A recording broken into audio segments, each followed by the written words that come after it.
You guys go ahead. Yeah.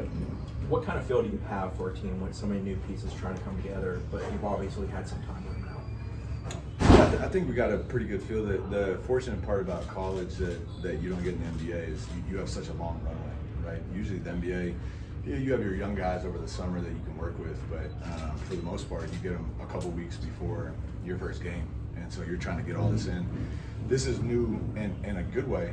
I've been working with these guys all summer, so I got a pretty good feel, at least individually, for what each guy can bring.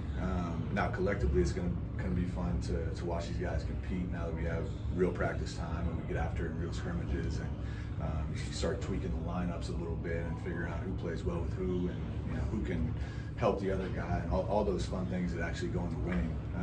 Now it's more team oriented, right? The summertime, and you have some work together as a team, but a lot of it's individual, right? Skill development, weight room, conditioning. Now the puzzle starts coming together. So I got a pretty good feel. I'm sure I'm going to learn a lot about our team over the next few weeks before our first game start. But so far I'm pleased.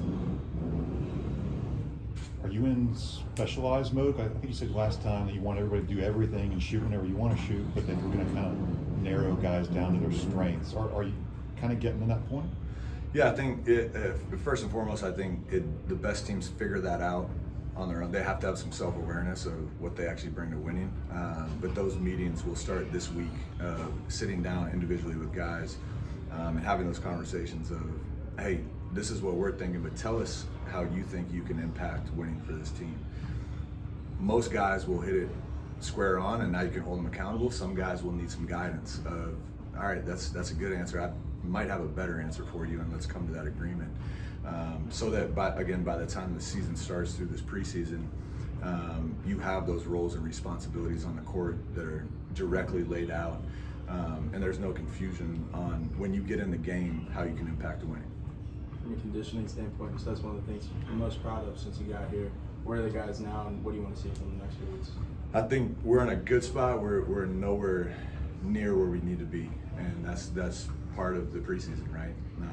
Now a lot of their conditioning has come off the court now, and some in drill work, but now it's going to start coming in real live action, and that's why those drills, everything has a purpose. The loser's always going to run, and you got to make those free throws, man. And if you miss the free throws, you're going to run. There's consequences in games. If you miss free throws, you're going to lose, right? And here, if you miss free throws, you're going to run. So through the course of the next few weeks, the conditioning level will get to a place where it needs to be. Right now, it's not there. But the good thing is they're aware of it, and we're aware of it, and we're going to work on it every day. Making Coach Fly the GM. I know it's something you talked about, you were thinking about later or early on when you got here. What kind of went into that decision of having a GM, and then why Fly? Yeah, we're really, really excited about our whole coaching staff. Everyone has done an unbelievable job in a lot of different areas. Fly is very comfortable in that realm of recruiting, roster building, team construction. He's done a great job going all the way back when he was here with Leonard Hamilton. He's a relationship builder. He does a really good job with his connections around the state.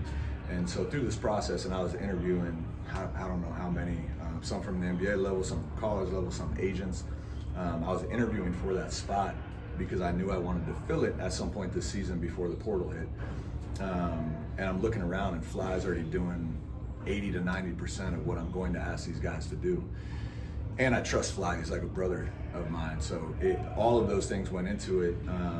Somewhere in the midst of the interviews, I sat him down and said, listen, you're a coach, you've been a head coach, you're an assistant coach now. Would you have any interest in taking on somewhat of a dual role, right? You're still gonna be an assistant coach, you're still gonna be in practice sometimes you're not. Sometimes you're gonna be on the road meeting with agents, sometimes you're gonna be popping in on high school guys. Our whole staff had a big part in this recruiting class, but most of it, if we're being honest, was Fly organizing everyone. Like, I think I'm pretty good relationally. If you get me in front of a family, I know nothing about recruiting, and that's where our staff is helping me, right? You gotta do this, you gotta call this guy, you gotta, and all of those things go into building a great class and eventually building a great program. So to answer your question, in the simplest form, I knew I wanted to fill the spot.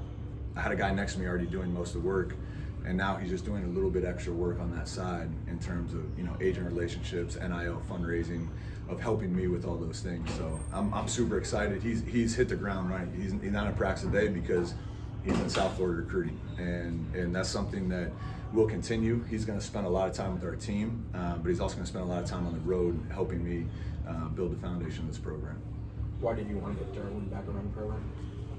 Yeah, one of my big things, and the NBA teams do a great job of this, is bringing former players into the coaching realm.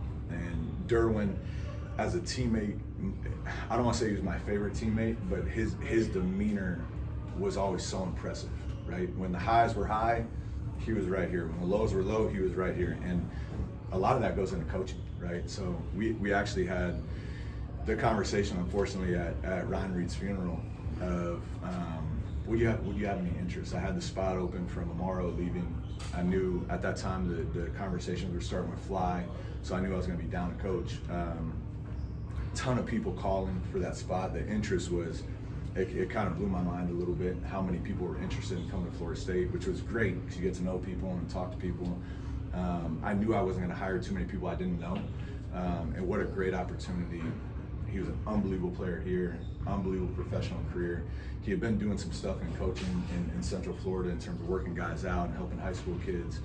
And then we had a couple conversations of what it may look like.